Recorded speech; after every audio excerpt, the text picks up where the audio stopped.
So the take-home test that we do Tuesday, it's going to be very. Oh, I have one more question on the take-home test. I'm going to give you 3 choices for short answer. So one, you have to write the short answer question. Then there'll be another question. You must choose one of the 2 you did not answer, and just write down the 3 topics you would have short answered. You don't have to short idea them. Just write down like, whatever it might be, the ones you would have picked. Does that make sense? I just want you to think about it. But you don't have to write that one for the second one. Just think about what you would answer. Any questions on that? You want to write them? I mean, if you want to. Okay. So where are we at? We got here. And did we get to the tables? But we got all this, right? And this is the great divergence, what we're in now. In fact, the divergence now, I think great's a big enough word for what's happening now. And I put a couple tables here that really show this is the gains per fifth, lowest fifth, top fifth of the population. And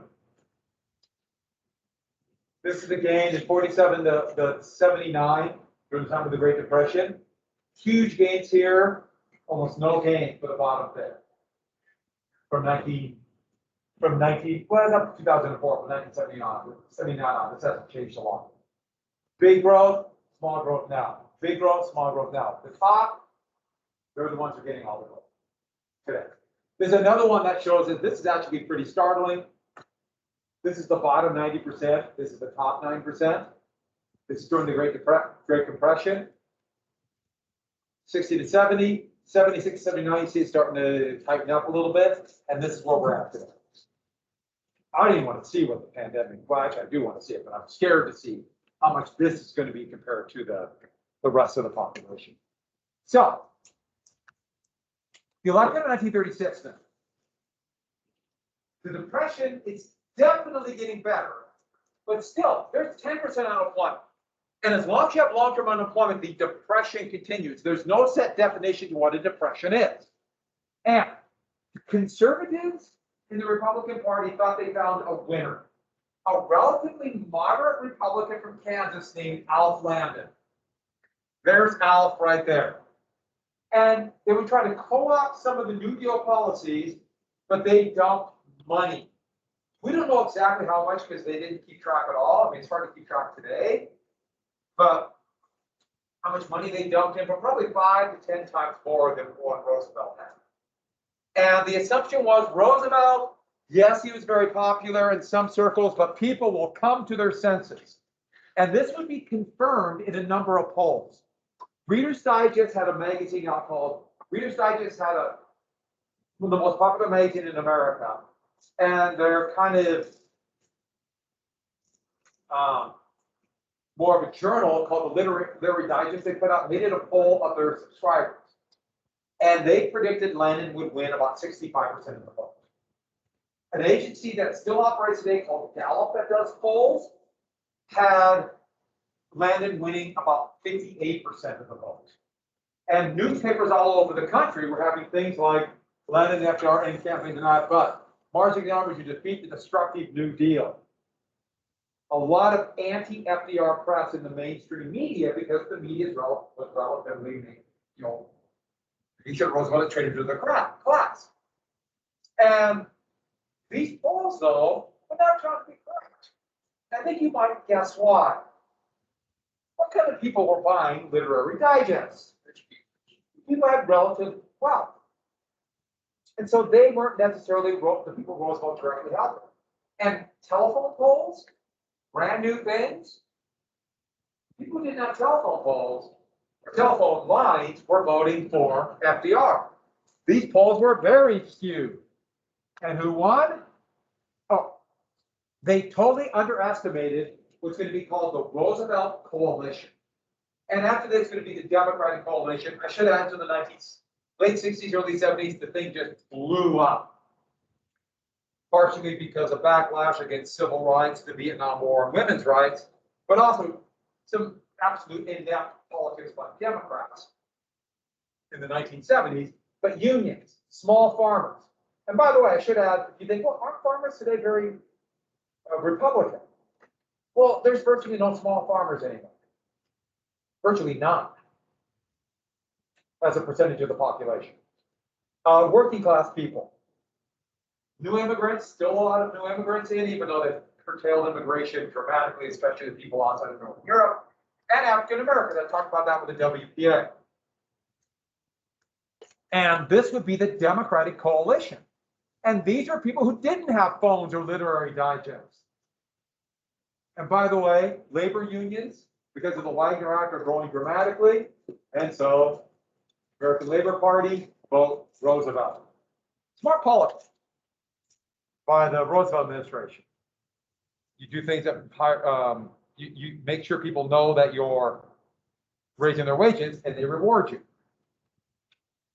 Doesn't always work, but we're jumping right to here. And that's how the election turned out. The Literary Digest was slightly long. This was an unprecedented landslide. The biggest popular vote victory in history. Now remember, the popular vote doesn't matter, so it's going to be a huge electoral vote, just a couple of northeastern states that were traditionally very Republican. That's changed somewhat, but still pretty solid Republican parties up there, at least up to the 2000s. But just, this is unprecedented. It's the biggest popular vote margin in history up to that time. Remember, popular votes didn't really choose electors until 1824. LBJ would pass it. And the Electoral College, Nixon and Reagan would pass it.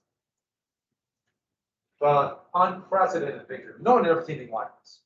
And they swept almost all the states. Montana used to be a very Democratic state. And it swept the House and the Senate. Unprecedented victory.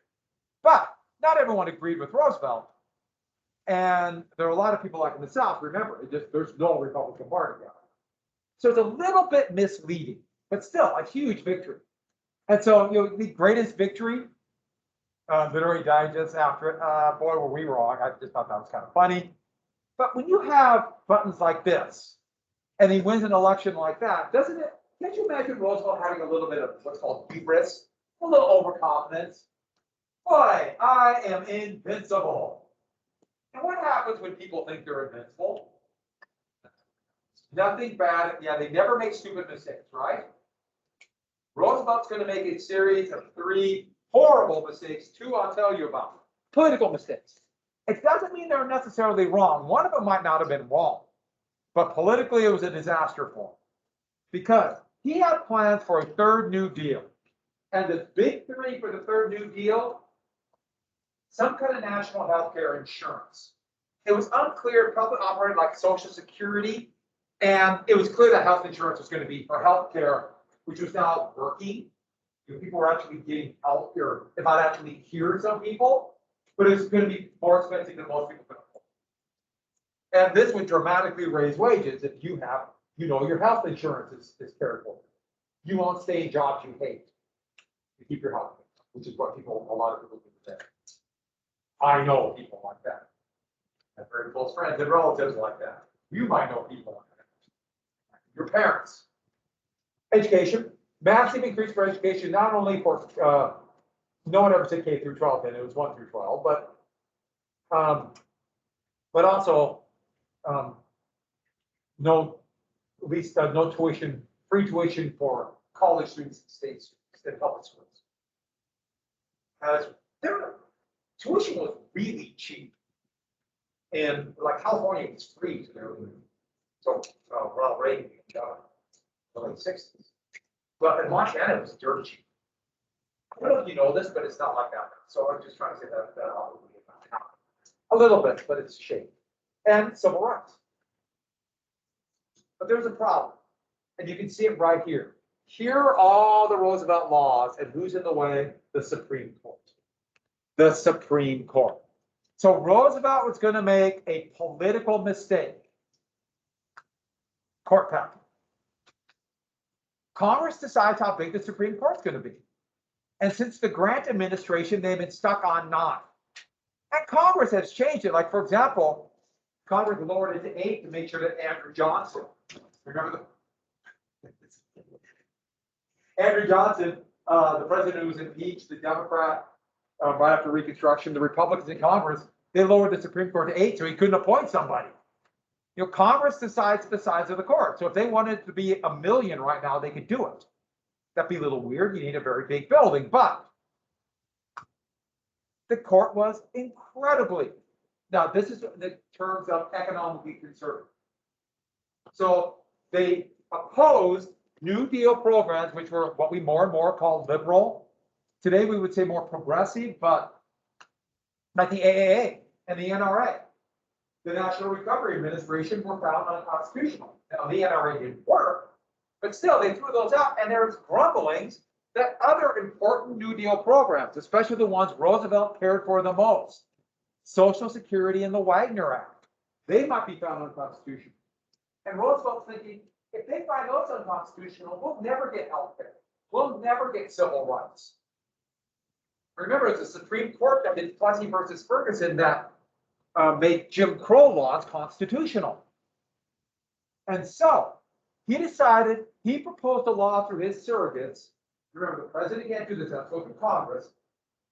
That allowed the president to appoint up to 6 members of the Supreme Court. It was a weird thing to appoint a justice for every Supreme Court justice that is 7. It'll be like an apprentice. It was a convoluted system. They should have just said, we're going to make it 13. But a lot of his supporters said, this won't work. You're already being accused of being a dictator. And this will make you look like a dictator, like you're trying to get a rubber stamp court. And this cartoon shows it pretty well. Here's the court, which this gives you a pretty good idea of what kind of people were on the Supreme Court for all the time up to here and most of my life. A little different now, little. But then you notice these 6 Roosevelts behind. Implying he's just going to appoint a bunch of yes men. And so a coalition of conservative Democrats, mostly Southern Democrats, fearful that this might lead to civil rights or health care for people who aren't white, aka health care for Black people, or school for Black people. And Republicans more trickle down, but there are a lot of Democrats who trickle down too. They killed it. And the big thing about this was, ironically, the court did become more liberal. They did approve things like Social Security and a law we'll talk about a little bit later called the Fair Labor Standards Act. But I don't know what that was supposed to be, but FDR was hurt. And it proved that he can lose. He can lose. He seemed to be invincible. And so there weren't that many Republicans in Congress, but conservative, mostly Southern Democrats saw an opening. So Roosevelt made a political mistake. Now, looking back at it, the population had grown dramatically since the Civil War. And so 9 justices and this court system is pretty small. Now it's kind of ridiculously small. But we've been at 9 since the Grant administration. And by the way, why did they make it 9? So the Republican Grant could appoint a justice. You know, the court is political too. It's not sacrosanct. Oh, by the way, they did find the Wagner Act constitutional. By the way, at that same time, a couple justices, one died, another one retired. Roosevelt could appoint 2. And so, but you're going to kill the 3rd New Deal. And then the Roosevelt Recession. Now, here is a lesson for all of you. You don't want a recession named after you. You want a boom named after you. He was blamed for the recession. So remember I told you about how, okay, let's get back. The first thought was the Depression appeared to be ending. Unemployment had dropped dramatically. I showed you those graphs. But there's a lot of debt built up. Don't forget, every year, deficits. And that's the difference between spending and tax revenues. Deficits in a depression go up because tax revenues are lower. The debt was increasing. And Roosevelt still had in the back of his head, well, we're going to have to pay back this debt. If the depression's almost over, let's pay it back. So Roosevelt proposed, a track to get to a balanced budget. So he wants to take money out of the economy while it is recovering. But as we'll find out, it's not recovering. If the government cuts spending, it cuts demand. Generically. There could be some really bad government spending that maybe they should be cut, but that's another story. And so he joined his enemies to cut spending, like the WPA. So he joined Republicans. A significant majority of Republicans were conservative, even though there were a number of liberal Republicans who were very disappointed with Roosevelt, and the minority of Democrats who were conservative, but still a lot. And they decided to cut spending, specifically the big one that cuts the WPA. They really hit the WPA. Is that what you're asking? That was the biggest of the programs. And the WPA was just blowing up, cut. So they cut spending. And this pulled money out of the economy. Workers who had WPA jobs, they lost their jobs. And this tanked demand. Demand fell and led to another recession. The economy shrunk. Here's unemployment. And unemployment was dropping the whole time of the New Deal. Then you see the big increase. And people panic. Oh my God, it's back again, another depression, even though they haven't really left the depression. And don't forget, this is what we call austerity, where the government cuts spending. Now, you could argue that austerity in good times is not necessarily a bad thing. That allows you to give you more flexibility to control inflation, to keep demand down. But in bad times, it sucks demand out of the economy. The same exact thing happened in your lifetime in 2011, 2012. The Obama administration cut back on spending dramatically, and the very slow recovery kept going on and on and on. And that's when Roosevelt changed his mind. We're gonna spend like that, or I was being a little bit of a poet. About my poetry. Deficit, schmeficit. Yeah, I didn't make that up. That's just, kind of Shakespearean. Would you argue? Who agrees? To heck with it. Roosevelt learned his lesson. Spend, spend, spend. We can worry about the deficit when times are good. Which is actually, yeah. Because when good times, you have a lot more flexibility. Bad times, who knows what will come out of that. And this is going to be the beginning. He's going to fully adopt what we would soon call Keynesian economics. By the way, here's the Roosevelt program running into, this is the Revolt is talking about conservative revolt. And I show this picture again because I like this one. This rabbit has never failed me before. Spending. Spend money. So that's Keynesian economics. And it's based on this man right here, John Maynard Keynes. Keynes was a British economist. He criticized the Treaty of Versailles, for example. He had been trying since the beginning of the Depression to convince countries to not worry about the debt, not worry about deficits, spend money, go big. He even suggested they should go bury money in a deep mine, cover it with dirt, and then pay people to dig it out. Just create work. Now, I agree that's not the best idea. He's being a little bit facetious, but spend. And his big issue was, remember debt deflation, where if everybody tries to pay back their debt at the same time it drops demand, makes the economy worse and makes debt worse. We have debt deflation. He's the economist who really began to focus on debt deflation. And yes, you lived through debt deflation when you were the mighty age of like 6 or 7. Remember those heady days? But you do remember your first grade teacher. What name? Yeah. Mine was Mrs. Hampton. 1924. So it's that. So what he said is, government must do deficit spending. Borrow money. We'll worry about the debt when times are good to make up the difference in demand. If the private businesses and consumers aren't buying stuff, government will step in. encourage demand. And that means stuff like the WPA or stuff like that. And then we'll come back.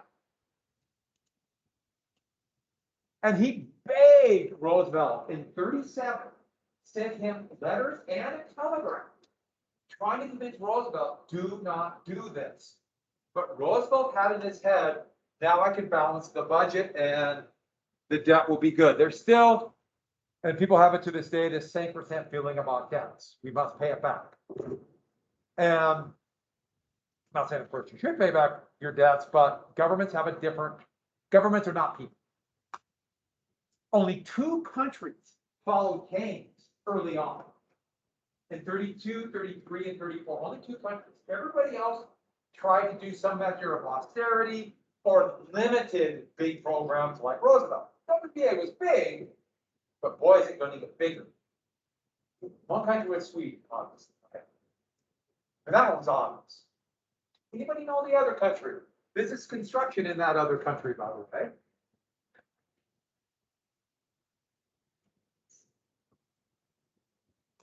Germany!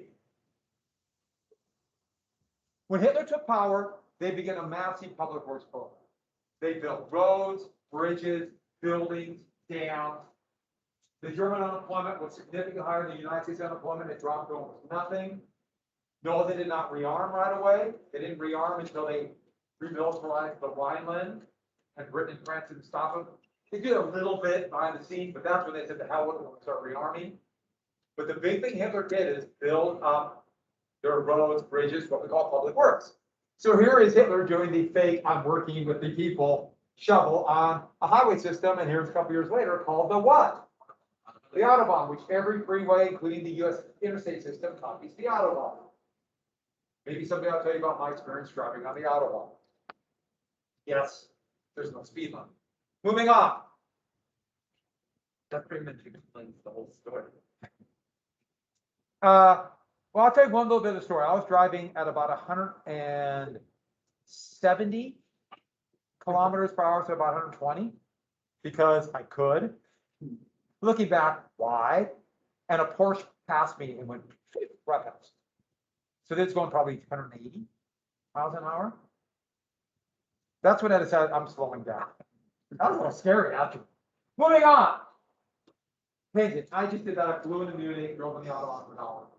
So with that, you know, not a teacher. So what is Keynesian economics? Now remember I showed you trickle-down economics, which was top-down. Government programs do whatever they can to put money in the hands of the wealthy because they're the ones who know how to invest and build business and prosperity. As Coolidge would say, you build a business, you build a temple. Keynesian is different. Keynesian starts on the bottom with working people. So working people who spend virtually their entire income on survival. And so that includes, things like housing, shelter, let's go to the basics, food, what limited healthcare they can afford, clothing, you get the point. Most people are working. Most of them today are basically working today. Because most people have to, like, for example, borrow a lot of money to buy a house. Yeah. So, government aid.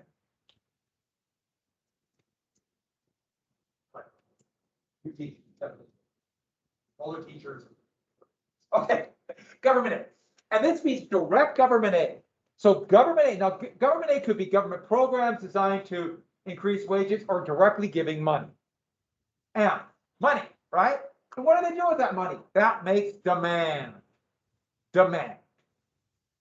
You give somebody who doesn't have money, who've been poor, desperate, and scared, and you not only give them money, but tell them, hey, tomorrow you have money too.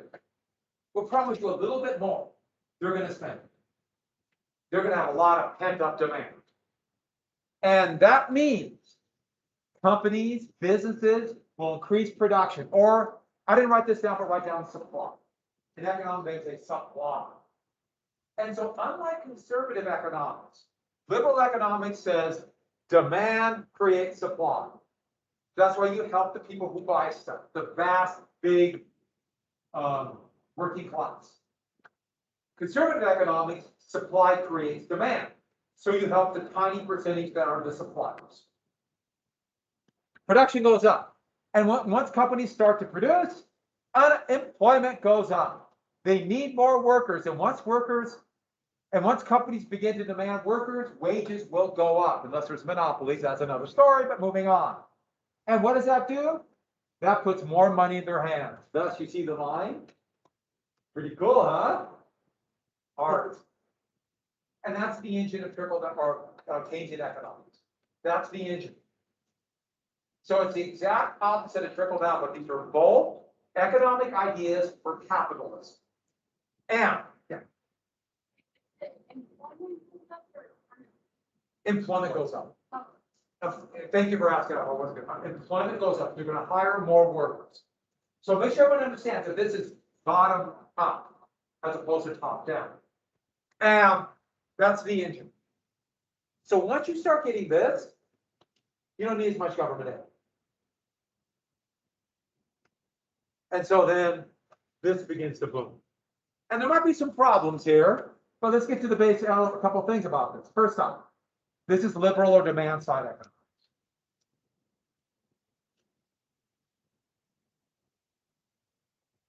One of the things about liberal and conservative now today in discourse in America, it's all cultural issues.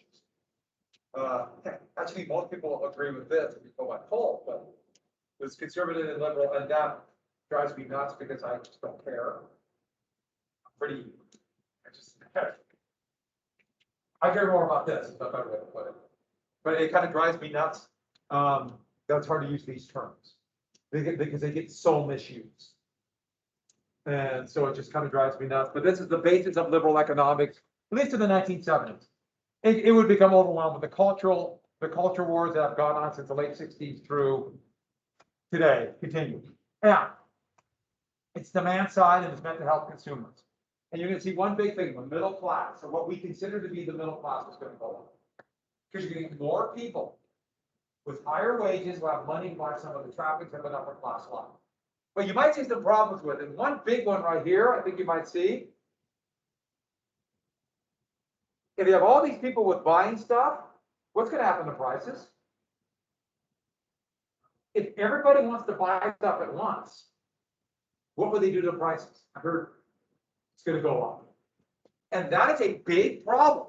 Inflation will be much higher. Now, moderate inflation is not a bad thing at all. If you think you're going to have more money tomorrow, you'll be more likely to spend today. You'll make investments today. You might start a business today. You might go back to school today.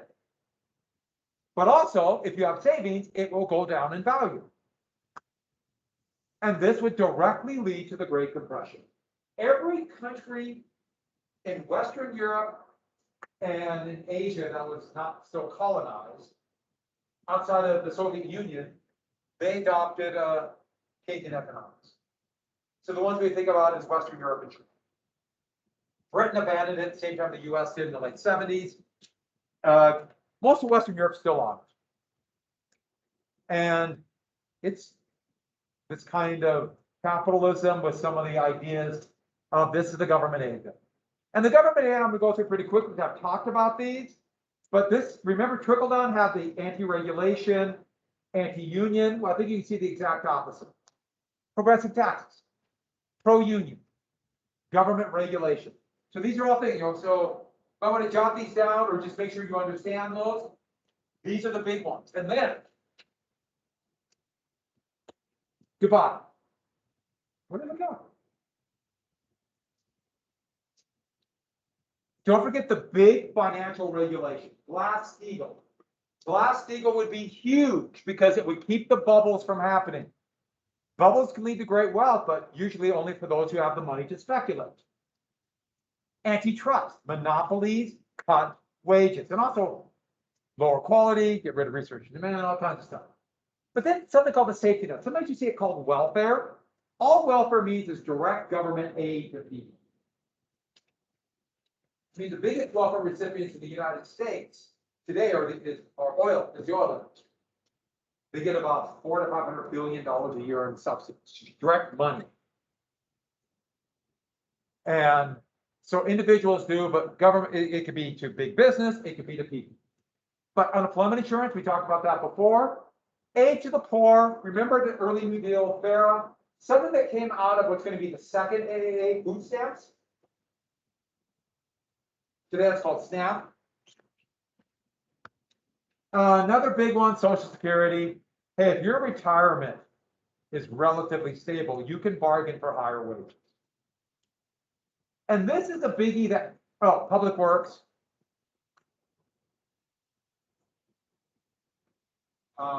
President Biden has gone pretty big on Public Works. He just did a $2.25 trillion proposal, has a good chance, and just literally this morning proposed another $1.75 trillion.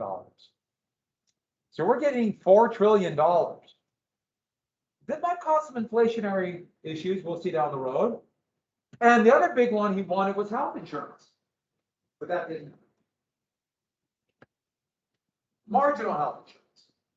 You know, and during the Great Society under Lyndon Johnson, there'd be healthcare for the elderly. But we have this very complex system that is incredibly inefficient, where we have healthcare through a little bit government and personal, and then the biggie through employers. And I'm not a big fan of the employer one, just simply because it's about $1,000 a month for my personal healthcare insurance. And that's $1,000 a month. That, since I don't use healthcare very much, goes into a well. Instead of me having $1,000 more pay that I could have investing and get more flexibility.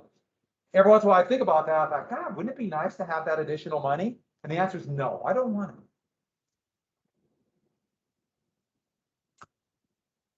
But it also, that raises wages having health insurance. And education, same deal. That only partially. Trust me, you come out of college with a lot of college debt, it will lower your wages because you will have no bargaining power. You've got to take whatever job you get to pay back your debt. And trust me, that debt will be huge because the interest rate is going to be higher than what normal interest rate is, and you cannot go default, you cannot declare bankruptcy, that's against the law. And they could, I know people who are retired and they're deducting their old college loans from their Social Security. So it'll follow you for the rest of your life. That's the system we have now. This is my point. Be wary. Don't think I get a loan and I'll be fine. Be wary.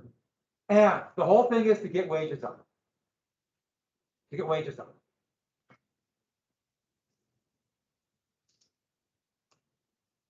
So with that, let me do this really quick. There's going to be a lot of challenges. Inflation will be a challenge. But the big thing about inflation is Keynes had a solution. The Federal Reserve can raise interest rates, or you can raise taxes in good times. That takes money out of the economy and therefore cuts demand. Another one, debt. Debt will go up. But in good times, spending will drop. Revenues will go up, and you can raise taxes. But once again, debt is not necessarily bad. It's only bad if it raises inflation for the government. Your debt's something else. As far as I know, you guys won't be able to raise taxes. My guess is if you print your own currency, somebody will come and take you away. If you get free housing, huh? If you get free housing. So, I was going to say prison is not free. Yeah. Oh, God. It's like, and you go make a phone call at $10 a minute. Yeah.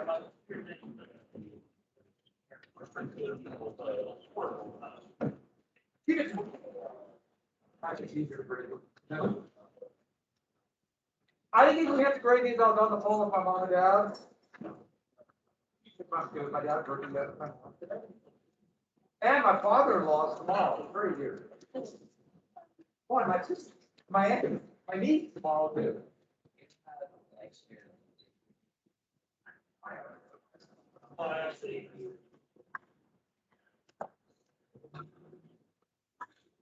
Yeah, I think they come back and see if they're not. What else? Is there one?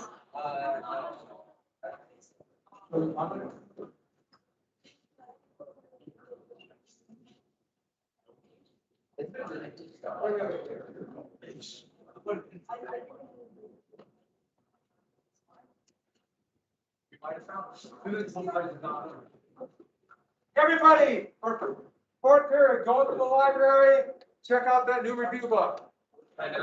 Yeah, right now, and then here's here's the kicker. You got to come back. Can I put my backpack here? Yes, you may. I know I had extra copies. It's fine. I was just gonna start on it now, but I can start on it later because I have mine at home. Oh, Yes. thank you. If you need like another thing, I can give. I know I got more copies. So let's not worry about it now. Go to the library, get your review book.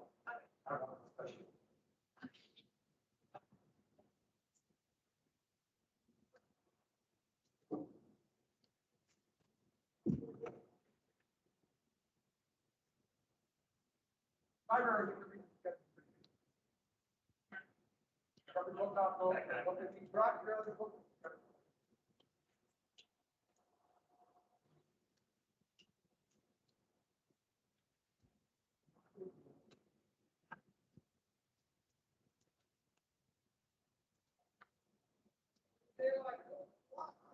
I just finished the test in biology.